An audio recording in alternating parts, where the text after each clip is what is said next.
Should you use podcasts for digital PR? If you can, the simple answer is yes. And there's two different ways that you can go about doing that. The one is to book yourself, your clients on other people's podcasts.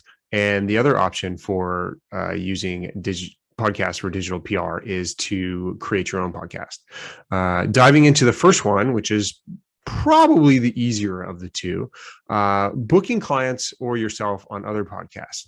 So this actually is a pretty much use the same process as you would for other public relations activities, right? So you're going to build your list. Now, that's as you would a typical media list. You're going to start by figuring out what categories you want to go after. I pretty much segment it into 4 different categories. There's the entertainment type podcasts. So these tend to be the ones that people listen to for fun, right? That's sports, celebrity entertainment, news, food and drink, how to, those sort of things. Tend to have big audiences potentially, although there's millions of podcasts out there. So I'm sure the audiences vary significantly. The next type would be your industry or your trade specific podcast, kind of the B2B podcast, if you say. So these may have smaller audiences. However, those might be the folks that you really want to go after anyways, right? Might be that smaller audience, but definitely much more targeted. So think of those as your trade outlets or your industry publications. Then you've got the media hosted podcasts. So those are probably going to be your more newsy podcasts, maybe produced by media organizations. Maybe go after those kind of as you would do media relations. And then the final of the 4 is your traditional first podcast. And what I mean by those are, on NPR, a lot of their shows are then also put into podcast, or sports radio. You can listen to the podcast, any talk radio, that sort of thing. So it really isn't the focus. It's just another way for people to listen to it. So you're probably pitching those the way that you would actually pitch the quote unquote traditional medium. It's just kind of an added benefit, or it might be the best benefit, but it's reaching another segment of that audience. Right. So once you've decided who to go after, what category or categories to look at, then you got to start really making that list. There are media databases that hold podcasts, so you can use those. We use Muckrack, we use Podchaser. Oftentimes you can even need to get into doing a Google search. I've got some details on that in the podcast.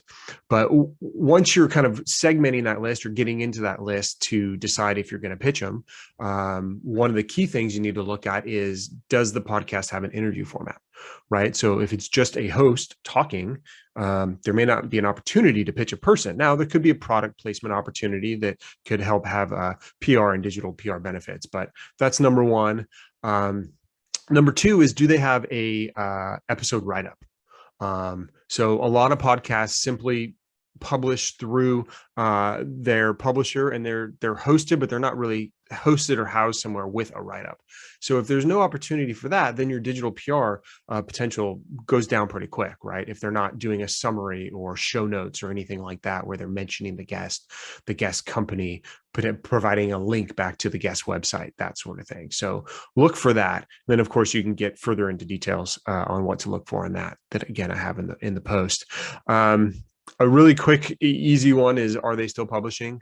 Especially if you end up looking at using media database or lists of podcasts, they may not take podcasts out that aren't publishing anymore. Pretty simple to get into podcasting, which I'll talk about. Simple to get out of it too. It does take a lot of work. So there's a bunch that have started and no longer happened. So no point in doing a bunch of research and crafting a pitch for a podcast that doesn't exist anymore.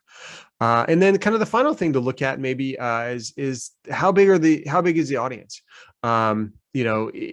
Does it have a big one? Is it targeted? As I mentioned this in the categories, is it something that audience one that you want to go after? Of course, very important.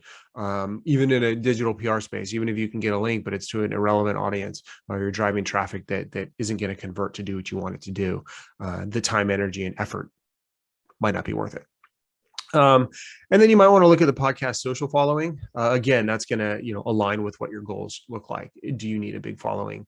Is the podcast sharing the episodes on their social channels, that sort of thing. So once you have the answers to these questions, then you can get into the next step, which is creating the pitch. right? Just like any sort of media pitch, whether it's for a magazine, blog, broadcast, TV, Good Morning America, you've got to craft the pitch. And customizing it, just like anywhere else, is going to get you a lot further. One of the things that may be a little bit different about podcasts is it isn't always necessarily straightforward how to pitch or who to pitch. There's very different. Some podcasts have forms that you fill out. Other ones, you're going to reach out to the host directly or the publisher directly. So that's something that you're going to have to find out. What it is how to pitch. And then of course, before you're sending out, you have to craft your pitch of the person that you're going after. We recommend creating if you can, a podcast bio page for that person.